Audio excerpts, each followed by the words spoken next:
Bonjour à tous et à toutes. Donc mon challenge aujourd'hui, c'est produire une analyse des frais de déplacement. Et produire une analyse un petit peu sexy comme celle-ci. Interactive.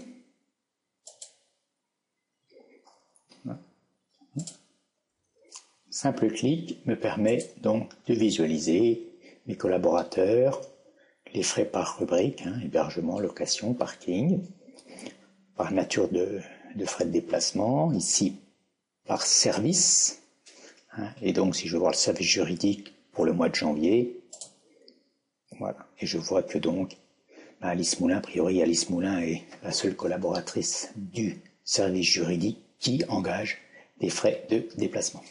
Donc voilà, donc ça c'est ce que m'a demandé mon boss, produire ceci. Après j'ai deux autres challenges, c'est que ce soit simple à mettre à jour, que je puisse déléguer la mise à jour à la comptable. Donc ça c'est un deuxième objectif. Et le troisième objectif, c'est de ne pas changer l'habitude des collaborateurs qui, eux, régulièrement, une fois par semaine, remplissent donc un document en fait Excel comme celui-ci. Donc, ils remplissent ici leur nom, le service dans lequel ils travaillent, le dernier jour de la semaine qui va donc générer les jours ici. Après, on a les différentes rubriques de frais de déplacement, hébergement. Ils alimentent pour chaque jour les déplacements, les coûts qu'ils ont engrangés.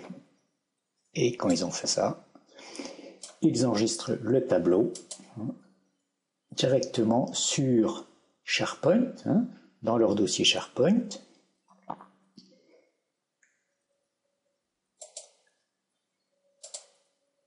Voilà. Donc ici, j'ai les dossiers de mes différents collaborateurs qui engagent des frais de déplacement. Et voilà, j'ai leurs différents tableaux qui sont enregistrés toutes les semaines. Donc, mon challenge, je le répète, c'est donc produire ce type d'analyse facilement, que la mise à jour puisse être déléguée et sans changer les habitudes des collaborateurs, c'est-à-dire qu'ils vont continuer à remplir leur tableau Excel et ils vont continuer à l'enregistrer sur leur site SharePoint.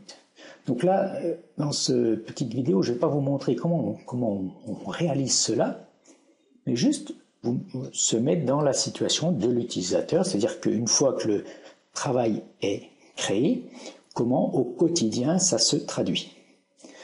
Donc, les collaborateurs, on l'a vu, eux, ils continuent d'enregistrer leur tableau dans SharePoint. Donc, la comptable, pour la mise à jour hebdomadaire des notes de frais, la seule chose qu'elle a à faire, c'est d'ouvrir le document Excel, de venir sur l'onglet Analyse de frais et de faire un clic droit, actualiser la feuille. Et c'est tout. Le traitement se fait en tâche de fond. Vous voyez qu'ici que Maurice Renoir vient d'être intégré dans le tableau ici. Voilà. De façon complètement automatique. Et si ici je clique sur le service commercial, en janvier il y a Paul Mayer et en février il y a Maurice puisqu'il vient d'intégrer le service depuis le mois de février. La recette, un peu de Power Query, un peu de Power Pivot, un soupçon de Power View. Power BI, c'est magique. Merci et à bientôt.